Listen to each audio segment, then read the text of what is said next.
Hi friends, ఇవాళ మనం చేసుకోబోయే కర్రీ మునక్కాయ పాలు. ముందుగా 3 స్పూన్ల ఆయిల్ వేసుకుందామండి. ఉల్లిపాయ ముక్కలు వేసుకుందాం. ఇప్పుడు ఎక్కువ పడతాయండి దీనిలోకి.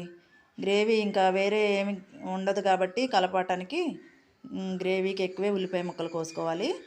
ఉల్లిపాయ ముక్కలు కాస్త తిప్పుకుని ఉప్పు పసుపు వేసుకుందాం. రుచికి సరిపడా ఉప్పు పసుపు వేసుకుందాం.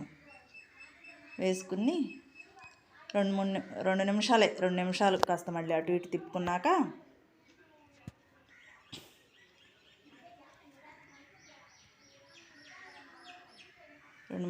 రెండు నిమిషాలు తిప్పుకున్నాక ములక్కాయ ముక్కలు కూడా యాడ్ చేసేసుకుందాం.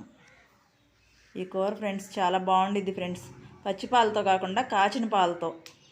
కోడిగుడ్డు పొరుటుకైనా మనం పొరుటినప్పుడు ఎట్లా వస్తుందో అట్లా వస్తుంది ఈ కూరకి. చివరి వరకు చూడండి ఫ్రెండ్స్. మీరు కూడా ట్రై చేసి ఎలా వచ్చిందో నాకు కామెంట్ సెక్షన్లో కామెంట్ చేయండి ఫ్రెండ్స్.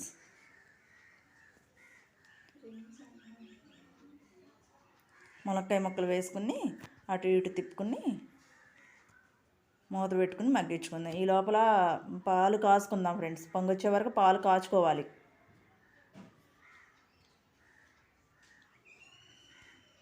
ఒకసారి తిప్పుకుందాం ఫ్రెండ్స్.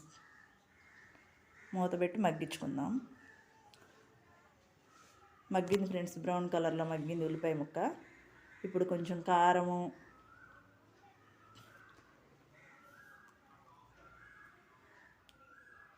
కరివేపాకు ఫస్ట్ వేయద్దు ఫ్రెండ్స్, ఎందుకంటే బాగోదు ఏగిపోతే. ఇప్పుడు వేసుకుని తిప్పుకున్నాం అనుకోండి, కారము కరివేపాకు ఇప్పుడు తిప్పుతాం కదా, మంచి స్మెల్ వచ్చింది. మీరు చూడండి, నేను చెప్పిన మాట కాదు, మీరు చూడండి. చూస్తే మీకు మంచి స్మెల్ వచ్చింది. ఇప్పుడు ఇట్లా మగ్గితేనే కరివేపాకు కూడా బాగుండిద్ది. సాంతం ఏగే కూరల్లో వేపాలి. ఇప్పుడు ఇలా వేసుకోవాలి. 2-3 నిమిషాలు మూత పెట్టుకుని మగ్గిన తర్వాత కొంచెం వాటర్ యాడ్ చేసుకుందాం. ముక్క మగ్గాలి కదా, ఉప్పు కారం ముక్క లోపలికి వెళ్ళి వాటర్తో ఉడికి బాగుండిద్ది మొక్క. అప్పుడు అదే ఇప్పుడే పాలు పోసేసుకుందాం అనుకోండి, మొక్క పచ్చిగా ఉండిద్ది. ఉప్పు కారం లోపల ఉండదు, పట్టదు అసలు. అందుకని ఇప్పుడు లో ఫ్లేమ్లోనే 4-5 నిమిషాలు అదే వాటర్ ఎగిరిపోయే వరకు మగ్గించుకుందాము. తర్వాత పాలు పోసుకుందాం. పాలు ఈ లోపల ఒకసారి పొంగొచ్చినా కట్టేశాను. తర్వాత ఇంకొకసారి కూడా ఈ కూర మగ్గే లోపల పాలు చిక్కగా ఉంటే బాగా ఇరుగుతాయి ఫ్రెండ్స్. పాలు చక్కగా పచ్చిపాలు పోస్తే సాఫ్టీగా ఉండిద్ది కూర. ఇప్పుడు పాలు ఇరిగి కోడిగుడ్డు పొరటుగానే ఎట్లా మనకి ఉండిద్దో అట్లా వచ్చిద్ది. మీరే చూద్దరు కానీ లాస్ట్ వరకు వీడియో చూడండి ఫ్రెండ్స్, మీకు అర్థమవుతుంది. పాలు పోస్తున్నాను. హై ఫ్లేమ్లో పెట్టండి. పాలు పోసినాక 2 నిమిషాలు మాత్రం హై ఫ్లేమ్లో ఉండాలి.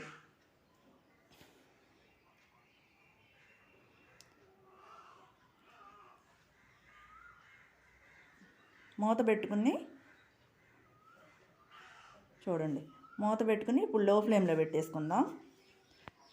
మా ఛానల్ని సబ్స్క్రైబ్ చేసుకోండి, లైక్ చేయండి, షేర్ చేయండి. ఎంతో రుచికరంగా ఉండే మునక్కాయ పాలకూర రెడీ అయిపోయింది ఫ్రెండ్స్. చూడండి ఎలా ఉందో నేను చెప్పినట్టుగా. లైక్ చేయండి, షేర్ చేయండి, సబ్స్క్రైబ్ చేయండి.